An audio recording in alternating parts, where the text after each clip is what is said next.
माझ्या प्रिय बंधू भगिनींनो, नोवेनाच्या 9 दिवसांत आपण जगातील एका महान गुरुने खुद्द देवपुत्र प्रभू येशू ख्रिस्ताने दिलेल्या प्रवचनावर चिंतन करणार आहोत. संत अगस्टिन यांनी येशू ख्रिस्ताच्या या प्रवचनाला पर्वतावरील किंवा डोंगरावरील प्रवचन असे नाव दिले. नोवेनाच्या या दिवसांत आपण यातील अत्यंत महत्त्वाच्या भागावर आपले लक्ष केंद्रित करणार आहोत, ज्याला धन्योद्गार बीॲटिट्यूड्स असे म्हणतात. बायबल अभ्यासक या भागाला सुंदर मनोवृत्ती ब्युटिफुल ॲटिट्यूड म्हणून संबोधतात, कारण प्रवचनाचा हा भाग आपल्याला ख्रिस्तावर खरा विश्वास ठेवणाऱ्याचे चारित्र्य दाखवून देतात. पहिले 4 धन्योद्गार परमेश्वराशी असलेल्या आपल्या नातेसंबंधावर लक्ष केंद्रित करतात, तर उरलेले 4 धन्योद्गार इतरांशी आपल्या नातेसंबंधावर लक्ष केंद्रित करतात. यात आपल्या प्रत्येक चांगल्या कृतीसाठी एक बक्षीस किंवा एक पुरस्कार येशू देत आहे. 8ही धन्योद्गार धन्य या शब्दाने सुरू होतात. मूळ ग्रीक बायबलमध्ये ग्रीक भाषेतील हा शब्द मकारियोस, ज्याचे इंग्रजीमध्ये भाषांतर आनंदी असे केले जाते, परंतु ग्रीक शब्दाचा अर्थ देवाकडून आध्यात्मिकरित्या मान्यता पावलेला असा होतो. देवाकडून आध्यात्मिकरित्या मान्यता पावलेला, ज्याला देव आशीर्वाद देतो, त्याला देवाची कृपा प्राप्त झाली आहे. होय, प्रत्येक धन्योद्गारात धन्य असा शक्तिशाली अर्थ होतो. ज्यांच्याकडे धन्योद्गारातील हे आंतरिक गुण आहेत, ते खऱ्या अर्थाने स्वर्गीय सुखाचे वारसदार असून ते आपल्या जीवनात सुखी, समाधानी, धन्य आणि आनंदी आहेत. माझ्या प्रिय बंधू भगिनींनो, धन्योद्गारांची रचना शिडीसारखी आहे, ज्यामध्ये आत्म्याचा दीनपणा हा आरंभबिंदू असून क्रूस अगदी कळसावर आहे. Beatitudes have a ladder-like structure with poverty of spirit, the essential starting point, and with the cross at the top. माझ्या प्रिय बंधू भगिनींनो, धन्योद्गार हे शिडीवरील एक पायऱ्यांसारखे आहेत, ज्यांना ख्रिस्ताने अचूक क्रमाने मांडले आहे आणि त्याच्या मांडणीचे एक वैशिष्ट्य आहे. ह्यातील प्रत्येक पायरी ही मागील पायरीच्या पायावर उभारलेली असून ती आपल्याला पुढील पायरीचा मार्ग दाखवते. आपल्या आध्यात्मिक जीवनासाठी प्रत्येक पायरी अटळ व अपरिहार्य आहे. आम्ही त्यांचे विभाजन करू शकत नाही. जे धन्योद्गार आम्हाला सोपे वाटतात ते पाळून, जे धन्योद्गार कठीण व आव्हानात्मक आहेत त्यांना इतरांसाठी सोडून चालणार नाही. त्यांचे वेगवेगळे हिस्से करता येत नाहीत. जसे की तू दयेचे धन्योद्गार पाळ आणि मी शांतता निर्माण करीन, ते सर्वच एकमेकांत मिसळून तयार झालेले आहेत. ते एकमेकांत जोडले गेले आहेत. They all are interconnected. जशी एक पायरी आम्हाला दुसऱ्या पायरीकडे नेते, तसेच प्रत्येक धन्योद्गार आम्हाला अध्यात्म्याच्या एका पुढील उंचीवर घेऊन जातात. आज आपण पहिल्या धन्योद्गारावर चिंतन करीत आहोत, जे आत्म्याने दीन ते धन्य, कारण स्वर्गाचे राज्य त्यांचे आहे.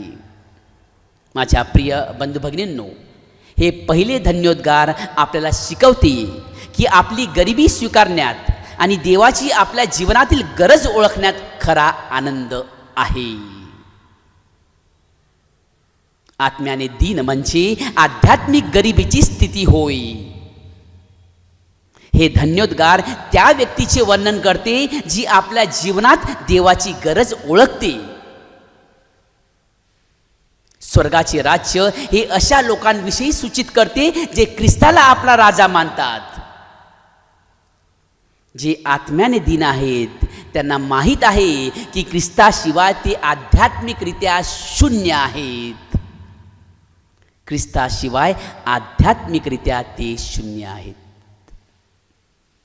पेत्राच्या पहिल्या पत्रातील अध्याय 5 वचन 5 व 6 मध्ये पेत्र म्हणतो, तसेच तरुणांनो, वडिलांच्या अधीन राहा. तुम्ही सर्वजण एकमेकांची सेवा करण्यासाठी नम्रतारूपी कमरबंद बांधा. कारण परमेश्वर गर्विष्ठांना विरोध करीतो आणि लीनांवर कृपा करीतो.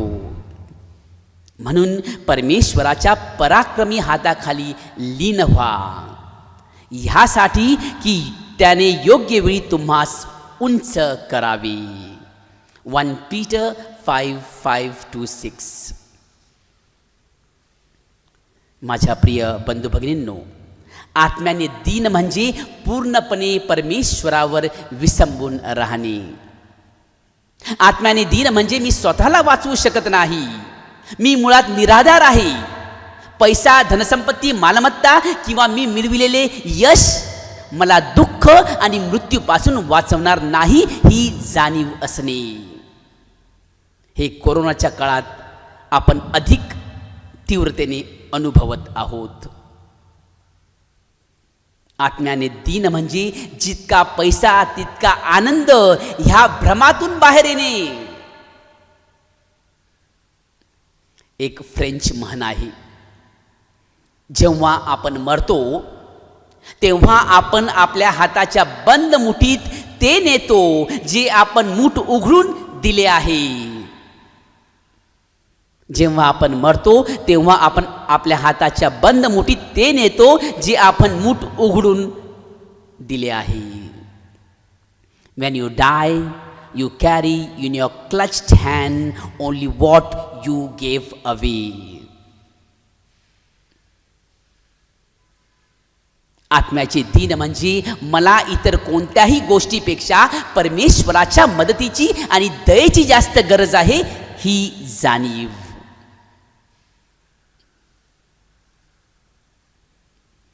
नम्रता म्हणजे मनुष्याला जाणीव होणे की माझे अस्तित्व परमेश्वरावर आधारित आहे. माझ्या जीवनाला अर्थ आणि गती परमेश्वराच्या कृपेने लाभली आहे. मी त्याच्या हाताची सुंदर निर्मिती आहे. मी निर्माता नाही तर निर्मिलेला आहे. माझ्या प्रिय बंधू भगिनींनो, लक्षात ठेवा, झुकलेली मान किंवा झुकलेली शरीर हे नम्रतेचे प्रतीक नाही. झुकलेली मान किंवा झुकलेले शरीर हे नम्रतेचे प्रतीक नाही. नम्रतेत हृदय झुकते. नम्रतेत हृदय झुकते. जेव्हा हृदय झुकते तेव्हा नकळत संपूर्ण शरीर नम्र होण्याचे संकेत देते. नम्रता हृदयाची अवस्था आहे, शरीराची नाही. नम्रता हृदयाची अवस्था आहे, शरीराची नाही.